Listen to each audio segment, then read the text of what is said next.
Yo, what's up, guys? This is Why Not Be Reckless, aka Why Not Be Cast, and one of the HCS commentators, and we have another HCS Weekly Report where today we're going to be talking about the changes being brought to Halo Infinite with Season 3 and how they're going to affect ranked and competitive Halo maybe forever.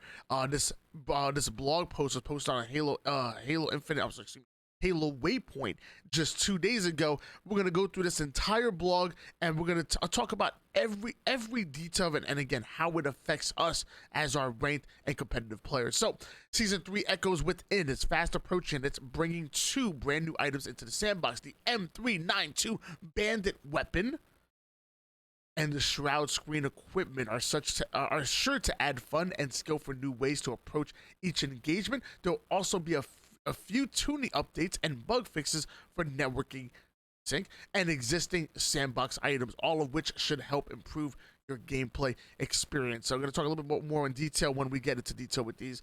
Also, in case you missed it, a small update in February brought a few sandbox adjustments, such as improved accuracy with no scope with S7 sniper, reduced grenade damage radius, and more, which you can read about here on Waypoint.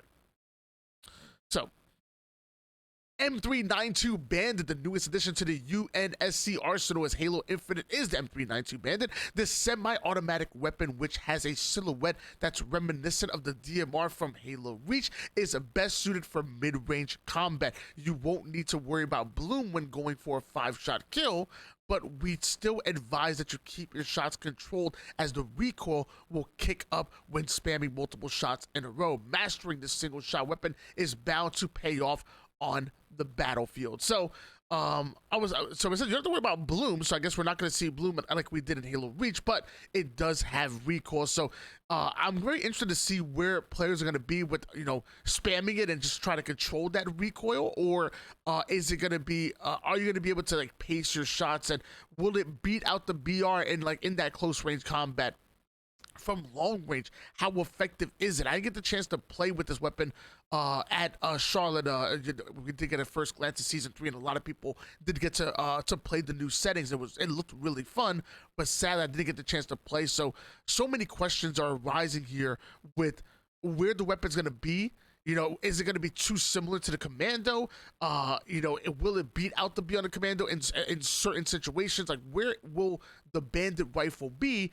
And then now we're hearing talks about also the Bandit rifle possibly becoming a starting weapon as well. We've seen Tashi make hints to where if they get the balancing correct and get the proper feedback, that we could see D-scope disappear off the weapon and the weapon become the starting weapon, and the BR become a pickup on the map. And then on top of that, we also heard even thoughts about if it was perfectly balanced, could we see loadouts similar to Halo 4 or Call of Duty, where maybe you have close range specialists picking up a weapon like the Commando, and maybe like a long range specialist picking up a weapon like the battle rifle. I can only imagine what loadouts would look like in Halo Infinite, but either way, the Bandit rifle is going to change competitive Halo. It is going to change ranked Halo as well, and you got to get used to it, because it's going to be on multiple different maps. And just like the Commando, just like the even the Pulse Carbine or the Plaza Pistol or the Disruptor, if you're not controlling the sandbox, you're not understanding when to use it and how to use it, you're going to be a step behind your opponents. Shroud Screen. The Shroud Screen is a launchable equipment that creates a spherical shroud upon landing, obstructing line of sight and motion tracker. Acting like a smoke screen, it can add to the fog of war in a tactically and advantageous and fun manner if used correctly, rewarding players with smart positioning and a strong understanding of the game flow. The Shroud Screen can buy you and your teammates time to reload, go after an objective, traverse the map without being spotted, and so much more. Use it wisely and you'll be rewarded. So I want to talk about the Shroud Screen. Is one of my favorite parts about Season 3, and I want to talk about where I think the Shroud Screen is going to be used in different ways. So I'm going to bring up TAC maps for this. We're going to go to Recharge. I think Recharge is one of the maps that can benefit so much from this weapon. And the reason why I say this, because where the Commando spawns on top glass, and this is Whirlpool over here, this is Long Haul, where the Commando spawns on top glass, This is an absolute power position right here. When that hill is over here on the A side, say it's like king of the hill, and you have somebody set up on the A side, you have somebody set up in Whirlpool, and somebody actually in the hill. So these two are watching tower side, these two are watching the cross. It is so hard for any team to cross from tower and get over to A, and then by the time you do that, you already taking so much damage that the rest of the team can just overwhelm you. And it's not even just on King of the Hill; it's on multiple game sites. Whether it's oddball, whether no matter what, if you have a setup locked in and you have somebody on glass, it is so hard for you to cross into the A side. Even if you take these guys out of the equation, it's still hard because this guy is beaming you from across the map, and anybody who's on gold or Whirlpool can still just come in to clean you up. So I imagine that Shroud Screen coming up over towards the bridge, you drop it and cross right and take as little damage as possible, and now you have an entry. Now you can be annoyed for the A side and really break the setup, force the teammate, the enemy team to come out of their positioning, because now they have to address you, which can be really, really important. And then on top of that, like even in a different way, same map, recharge. Say you have somebody on the same spot Commando side, he knows that there's a one person pushing long haul. That he still has the advantage to poke out, look over long haul, but instead this guy smoke screens him out, drop the Shroud Screen on your opponent, and now he can't see anything, and now you have time. So instead of Shroud Screen like over here, you drop that Shroud Screen right on him, and then you push up right through him. I think that's another way you can use it. And then on top of, like you said, like they said in the article, being able to like finish off an objective just by dropping it, giving yourself time to reload. It's very interesting where the Shroud Screen is going to be, and even though I don't think it's going to be overpowered, it's still my favorite part about the changes coming to rank the competitive. So watch out for the Shroud Screen, and the big brain plays are going to come through it. Balance updates. I don't know why I said it so aggressively. VK78 Commando tuning will require one more shot to kill, from 8 bullets to 9 bullets to kill. Damage per bullet from 20 to 17.5. We got pretty consistent feedback after the winter update that the Commando felt better to use. People were able to keep on target and land their shots, but this new handling made it a little too easy to have high damage output. Since the Commando was feeling good to shoot, we want to pursue a small nerf to its efficiency to keep it in line with other weapons in the sandbox. And I think it's a good idea. Like I feel like one thing that got overlooked with the Commando buff is that not only was it shredding players, but compared to where the Commando felt before, with being able to track an opponent, it felt so much more smoother. So why not nerf the bullets, or at least give it a try, nerf the bullet damage. It's still going to feel smooth to shoot, so it's still going to be great for shredding shields, and let's see if it's still considered overpowered in the right hands. I'll be honest with you, I'm never able to get like a pure kill with the Commando. I feel like I'm able to put the player one shot down and switch to my BR to finish them regardless. But again, there's no doubt that the Commando felt better to use after the last update, so maybe this is a good spot to nerf that damage down.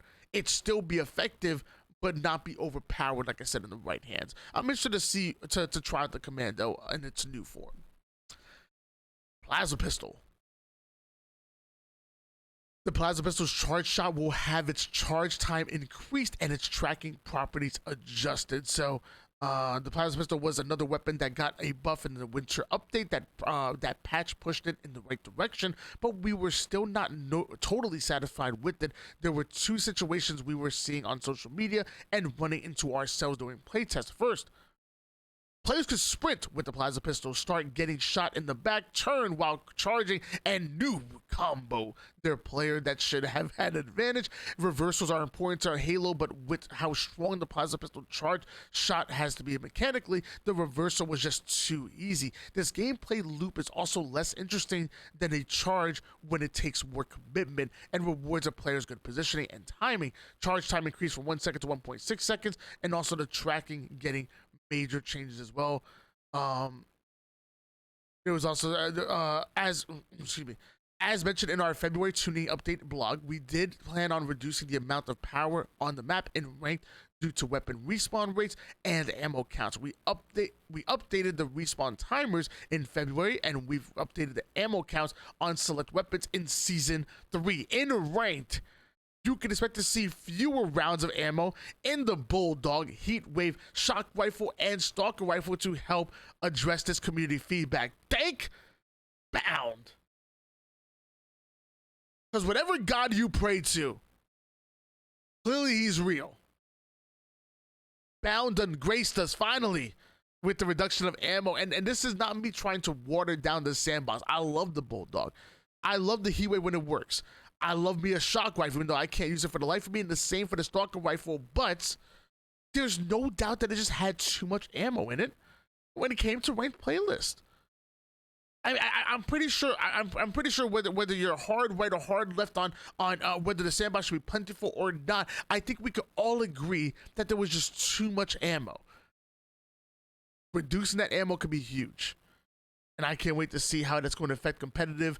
Bulldog, Heatwave, Shock Rifle, and Stalker Rifle getting a reduction in ammo. How much, I'm not exactly sure, but I can't wait to give that a try because I think it's going to be important, especially on maps like Streets, for example, which are so small and so power weapon hungry.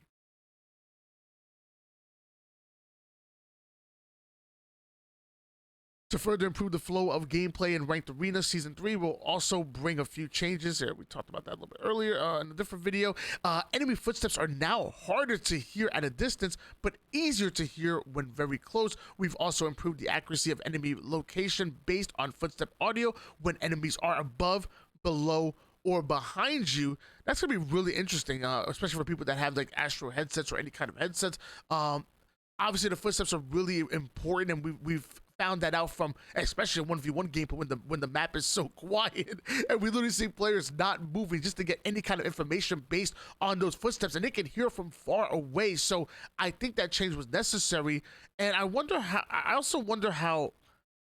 So they said they're going to improve the accuracy or make it easier to hear people that are very close, even though I feel like it was already fairly easy, but I feel like that might play to making it harder from hearing people at a distance. So I think that might be a good change. We'll see how that goes.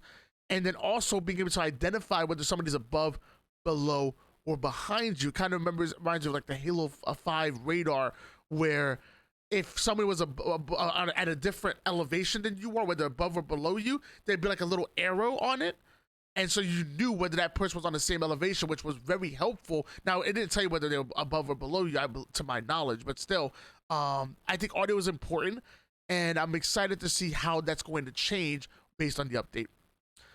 Removed from Ranked Arena, Mangler, Energy Sword, and Pulse Carbine. I thought there might be a world where maybe we could give the Mangler a shot if we like lowered the Mangler down to just one clip, kind of like what they're doing with the Heatwave, Bulldog, Stalker Rifle, and so on and so forth. I thought maybe there was a world we could give the Mangler a shot, but I will say.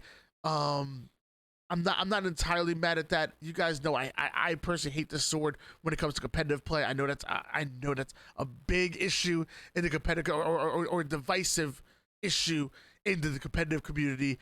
You know, you have half the community saying they absolutely hate the sword. The other half saying they wish we would use the sword, and it was gosh, it was pretty crazy. The Pulse Carbine. I mean, I like the Pulse Carbine. I thought it was interesting, especially without drop weapon. Yes, it was powerful, but I feel like you still were rewarded for hitting your shots and then having the awareness to switch to your gear. I thought it was still good, but I'm not totally angry. I'm not gonna make a big deal out of it. Pulse Carbine and Mangler I think could have worked the competitive play, but I'm very happy here the Energy Sword is out, and I still think that this as a whole is a dub, even if we could have maybe tuned the Mangler and Pulse Carbine to be more competitive. We'll receive future tuning Disruptor, don't touch my Disruptor, and spike grenades. I'm not mad at that, dude. I think we've all been a victim of like a spike grenade bouncing off of 7 walls and hitting you from across the map while you're one shot, and you're just sitting there wondering like, what happened? So I'm not mad at the Disruptor. I'm sorry, the spike grenades being tuned. I love the Disruptor. It has gotten more powerful with the most recent update, but the last thing I wanted to do is to nerf it all the way down to the ground. So I think they gotta be really careful with Disruptor, because Disruptor is a fun weapon. I think it's really good for the sandbox. It creates these crazy cheeky plays. I want a Disruptor in competitive play, but I also don't want it to be a useless weapon. So I hope they be careful with the way they tune it.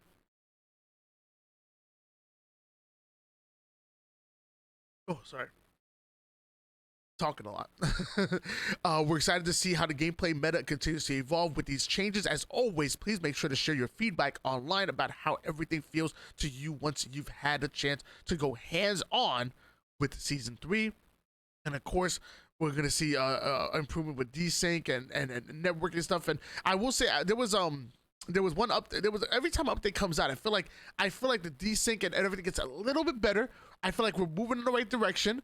And I know we're not 100% there just yet, but I feel like we're moving in the right direction for where the game needs to be as far as from a network standpoint. And I'm excited to. I would love a world where the game played as close to possible as on land. You know, obviously the game's never been perfect. Halo 5 had blank shots. You know, Halo 3 was a host fest and whatnot. We've always had online issues when it came to online Halo, especially on the competitive side.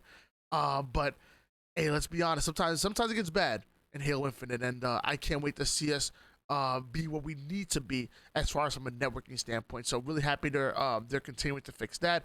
We talked about rubber banding, talk about melee attacks. So really excited to see what the changes are from desync, and even like, you know, behemoth and vehicles and whatnot. So even big team battles will be affected, because I only imagine the more players on the map, the harder it is to, you know, to have that stable connection. So really happy to see the big team battle guys getting those updates as well. So excited to see where that goes. Network co-op campaign, bleh. Updates to co-op campaign as well, but we wanted to focus mainly on the ranked, the competitive experience, and there's no doubt these changes are going to affect ranked. They're going to affect competitive. The Shroud and the Bandit rifle are yet to be seen how they're going to affect it. The Commando being nerfed and whatnot. For all you Commando noobs that keep shredding me, perfecting me with your Zims and your Cronus Zens or whatever, I don't know. Either way, the Commando nerf is gonna change things. The Plaza Pistol is definitely going to change things, but most important, the Shroud Screen and the Bandit rifle are coming, and you better be ready. That's your HCS Weekly Report, guys. Thank you so much for stopping by the channel. If you made it this far, go ahead and leave a comment down below. Go ahead and let me know you made it this far, and let me know what you're excited for going into Season 3, and also what maybe you want to see change going forward. Are you happy with all of the changes? Are you one of those Mangler and Sword kids that don't touch my stuff when it comes to ranked gameplay? I want to know how you guys feel, and what you're excited about coming into the Season 3 updates. Thank you so much, guys. Peace.